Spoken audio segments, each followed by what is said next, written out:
This is Carrie, Christ-centered counselor and life coach with Promised Coaching. And I want to address the question, can you heal and recover while still in a narcissistic relationship where narcissistic abuse is going on? And I'm going to give you the long answer to that question.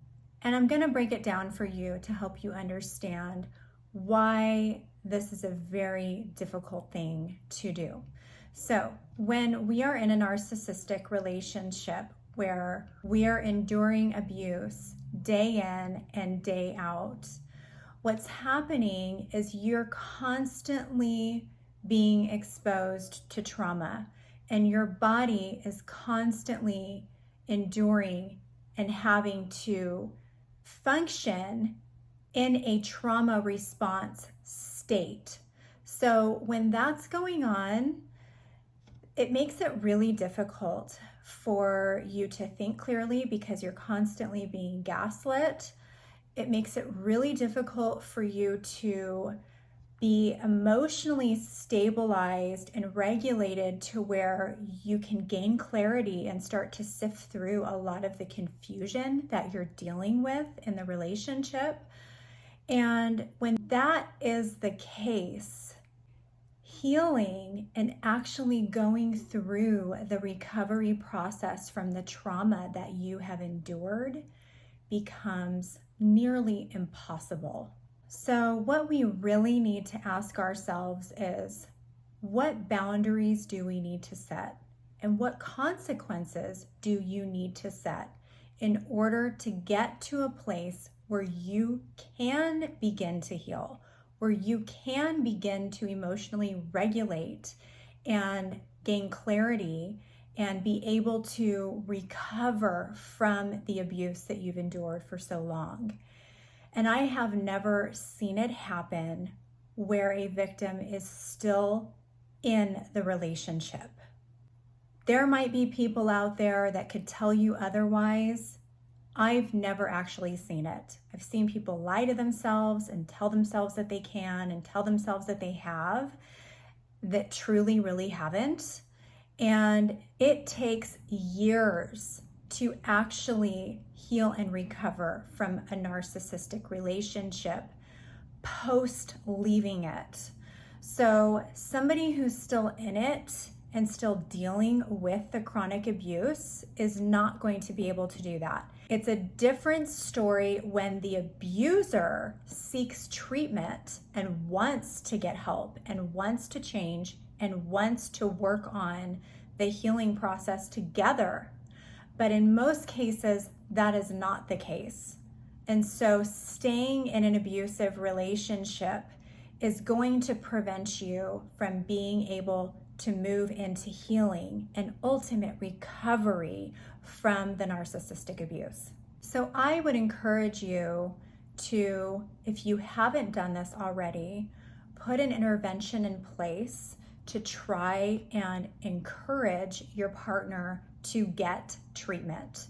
If they refuse treatment, you have to be able to be courageous enough to follow through with the consequences that you have in place in order to bring real change.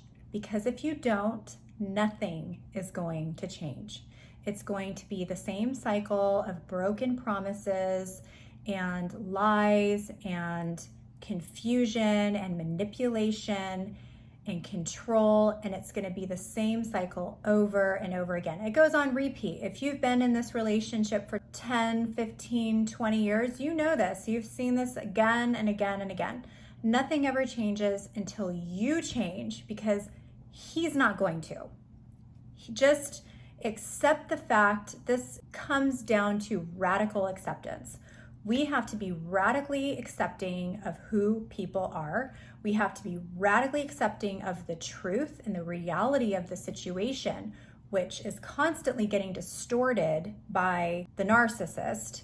He wants you to stay in this constant state of confusion and denial and self-doubt and wondering if you're making the right decision, because that's where he has control and that's where he gets to continue to manipulate you.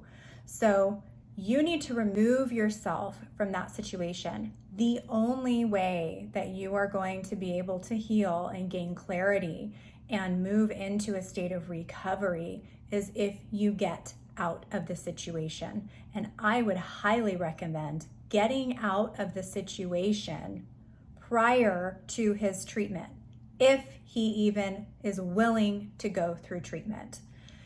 If he's willing to go through treatment, during that time is when you need to be separate from the abusive situation, so that way he can get the help that he needs in his treatment while you get the help that you need in your recovery.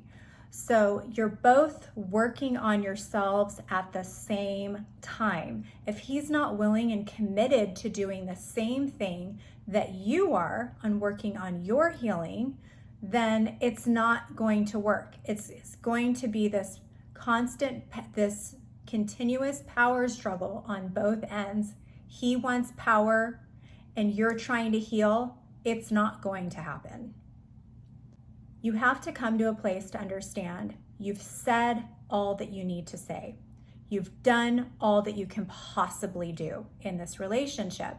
And once you do get to that place and understand, maybe you're okay with nothing changing, but if you're not, and you're hurting, your children are hurting, and people around you are hurting because of what you're accepting in this relationship without consequences, then something has to be done.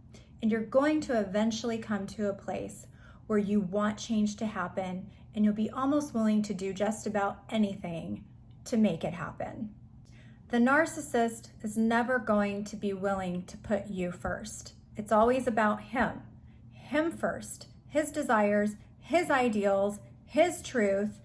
Everything is about him and what he wants from you to support the ideals, the image, and the life that he wants. And as you know, there's a standard and an expectation you're never going to be able to reach. You're always going to fall short of that expectation. You're always going to be criticized and scrutinized for not meeting the standard exactly the way that he wants you to meet it.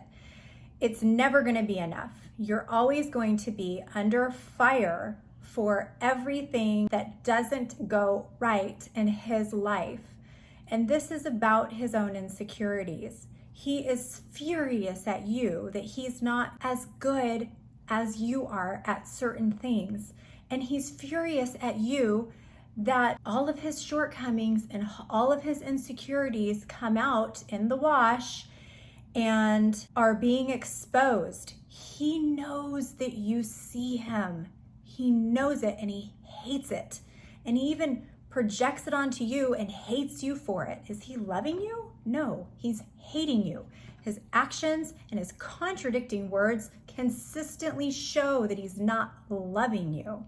He is truly hating you with the lies, with the manipulation, with the control, with the lording over you, with the belittling, with the constant criticism, emotional, verbal, mental, physical abuse.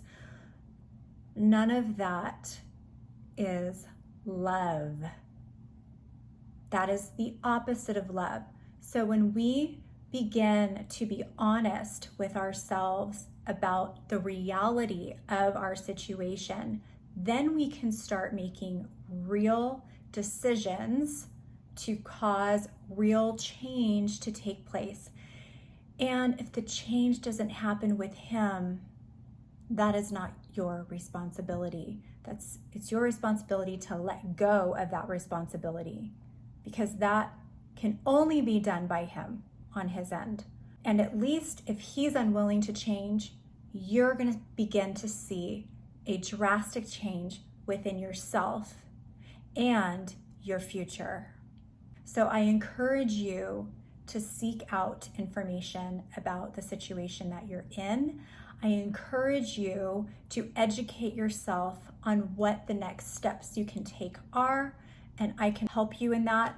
There's a lot that I offer in resources and helping my clients in getting that information. and always put your safety first. But you do have choices and you do have options, and you can heal and recover from the trauma that you have experienced. There are ways to do this. If you like my videos, please hit like on this video and subscribe to my channel. And I would love to hear from you. Please feel free to comment and share. Thank you.